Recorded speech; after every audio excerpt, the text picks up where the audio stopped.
안녕하세요, 식약처 유튜브 구독자 여러분. 다시 돌아온 여러분의 단골 약사 김정은 약사입니다. 혹시 여러분도 중고거래 자주 이용하시나요? 쓰지 않는 물건을 정리하면서 용돈벌이도 할 수 있다는 점, 또 가성비 좋은 물건을 저렴한 가격에 득템할 수 있다는 점 때문에 입던 옷은 물론 읽던 책, 쓰던 가전제품까지 굉장히 다양한 물품을 사고 팔 수 있는 플랫폼으로 인기를 끌고 있죠. 그런데 여러분, 이 중고거래를 하면 안 되는 품목도 있다는 사실 알고 계셨나요?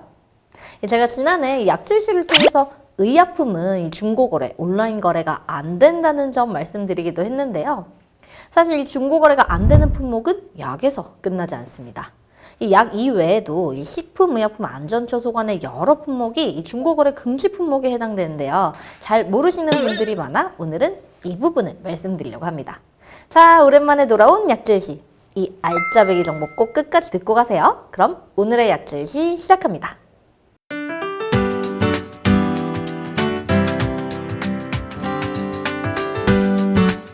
오늘도 잊지 말고 구독과 좋아요 부탁드려요.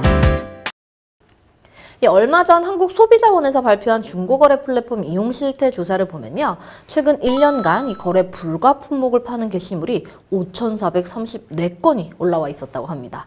자, 어떤 품목들이 거래가 안 되는 품목일까요? 첫 번째는 이미 잘 아시는 바로 의약품입니다. 자, 이전에 한번 언급했던 것처럼 의약품은 중고거래를 통해서 팔아서도 사서도 안 되는 제품인데요.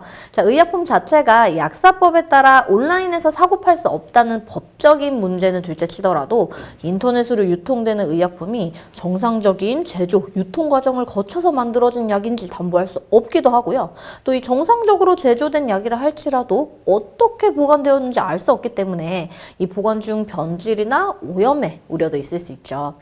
또한 이 의사 혹은 약사와의 상담 없이 이 자의적으로 판단해서 중고거래를 통해 약을 복용하는 경우에는요, 심각한 부작용의 위험으로부터 아무도 나를 책임져 줄 수가 없죠. 그래서 이 안전성과 효과에 대한 보장을 할 수가 없기 때문에 이 의약품은 더더욱 온라인으로 또 중고거래로 구매해서는 안 됩니다. 실제 식약처에서 중고거래 플랫폼 내 위반 사례를 적발한 결과들을 보면 그 이유가 좀 더 분명해지는데요. 이 적발된 의약품의 대부분은 해외 직구와 구매 대행 등으로 유통되는 무허가 의약품이었고요. 또 중고거래된 의약품에는 약사법에 따른 성분, 주의사항 등 이 안전 사용을 위한 최소한의 표시사항도 제대로 쓰여있지 않았던 것으로 나타났습니다. 자, 그러므로 의약품을 안전하게 구매하려면 전문 의약품은 의사 처방 후에 약사의 조제, 복약 지도에 따라 복용하시고 일반 의약품은 약국에서 이 약사님과 상담 후에 구매하셔야겠죠. 자, 두 번째는 건강기능식품인데요. 실제 중고거래 사이트를 검색해보면 홍삼, 유산균, 비타민, 루테인 등 이 건강기능식품을 판매하시는 분들 굉장히 많으신데요. 자, 이 현행법상 건강기능식품의 영업신고 없이 개인간 거래는 불법이지만 이를 인지하지 못하고 중고거래를 하시는 분들이 꽤나 있는 듯해 보입니다. 자, 건강기능식품은요, 이 건강기능식품에 관한 법률에 따라서 이 판매업 신고를 한 영업자만 건강기능식품을 판매할 수 있고, 이건 온라인으로 판매할 경우에도 동일하게 적용됩니다. 이 판매가 아닌 무료 나눔의 경우에도 동일하게 적용되고요. 만약 이 건강기능식품 판매업 신고를 하지 않고 건강기능식품을 판매하다 적발되면 5년 이하의 징역 또는 5천만 원 이하의 벌금을 물게 될 수 있다고 하니 주의하세요. 자, 건강기능식품은 의약품은 아니지만 이 개인의 체질이나 신체 특성에 따라서 이상사례, 의심 증상 등을 비롯한 문제가 발생할 수도 있으므로 이 개인 간 거래보다는 단골 약사님과 상의를 통해서 본인의 특성에 맞게 구입하시는 게 더 좋겠습니다. 자, 다음으로 중고거래가 안 되는 품목은 바로 화장품 샘플입니다. 자, 이 화장품법에 따라서요, 판매 목적이 아닌 이 제품을 홍보하거나 판매를 촉진하기 위해 소비자가 미리 사용하도록 만들어진 화장품 샘플은요, 그 누구도 판매할 수 없다고 되어 있습니다.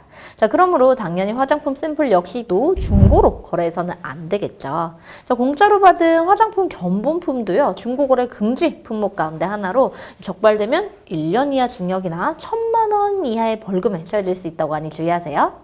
자, 네 번째, 이 중고거래가 안 되는 품목이 또 있습니다. 바로 의료기기 및 체외진단의료기인데요. 자, 의료기기나 체외진단의료기는 대부분 관련법에 의해서 이 제조, 수입, 판매업을 등록한 영업자만이 판매할 수 있습니다.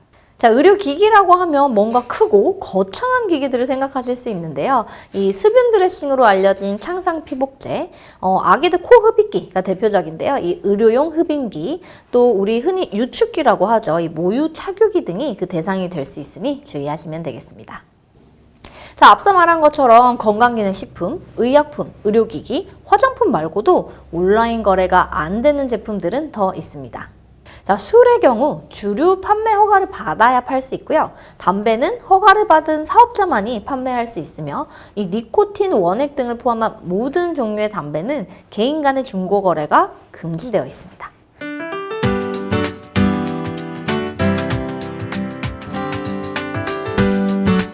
오늘도 잊지 말고 구독과 좋아요 부탁드려요. 자, 중고 거래가 안 되는 품목에 대해 알아본 오늘의 약국이 즐거워지는 시간. 자, 중고거래 플랫폼 소비자 설문조사 결과 45.9%의 소비자가요, 이 거래 불가 품목이 있다는 사실을 몰랐다고 하는데요. 오늘의 약질시를 보시는 분들은 분명히 기억해주세요. 이 개인 간 거래 금지 품목을 팔다 적발되면 과태료 등 법적 처벌을 받을 수 있다는 점. 구매자도 판매자도 모두요. 자, 그럼 오늘도 유용한 정보가 되었길 바라면서 그럼 저는 다음 시간에 돌아오겠습니다. 아참! 구독, 좋아요, 알림 설정도 잊지 마세요. 안녕!